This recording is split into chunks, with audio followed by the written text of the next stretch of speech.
અંબાજી મંદિરમાં આજે પૌષી પૂનમને લઈ અને ઉત્સાહનો માહોલ જોવા મળી રહ્યો છે। માં અંબાના પ્રાગટ્ય દિવસની ઉજવણી કરવામાં આવી।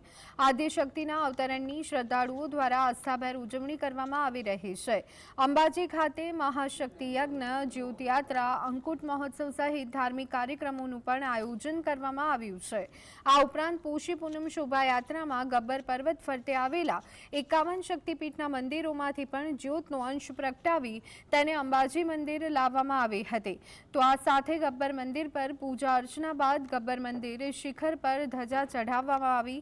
ત્યારે ગબ્બર પર્વત ખાતેના નગરજનો અને પંડિતો દ્વારા જ્યોતનું સ્વાગત કરવામાં આવ્યું હતું।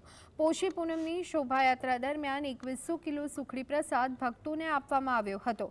આ માટે જ પૂનમને સુખડી પૂનમ પણ કહેવાય છે। આ પૂનમ શાકંભરી પૂનમ તરીકે પણ ઓળખાય છે, કેમ કે આ દિવસે જ માં ભગવતીએ દુકાળગ્રસ્ત ભૂમિને લીલોતરીના આશીર્વાદ આપ્યા હતા। આથી પૌષી પૂનમે માં ભગવતીને શાકનો શણગાર કરવામાં આવે છે।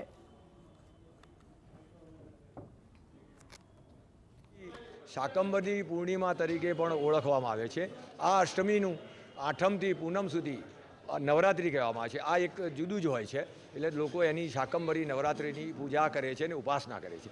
એમ આજે મોટા ભાગના લોકો પૂનમના દિવસે આવ્યા છે અને આજે ચાચર ચોકની અંદર મહાયજ્ઞનું આયોજન કરવામાં, જે ભક્તોએ લાભ લેવો હોય એ પહેલાં અગાઉથી નોંધાવે એને લાભ મળે છે, એવી અહીંયા વ્યવસ્થા કરવા।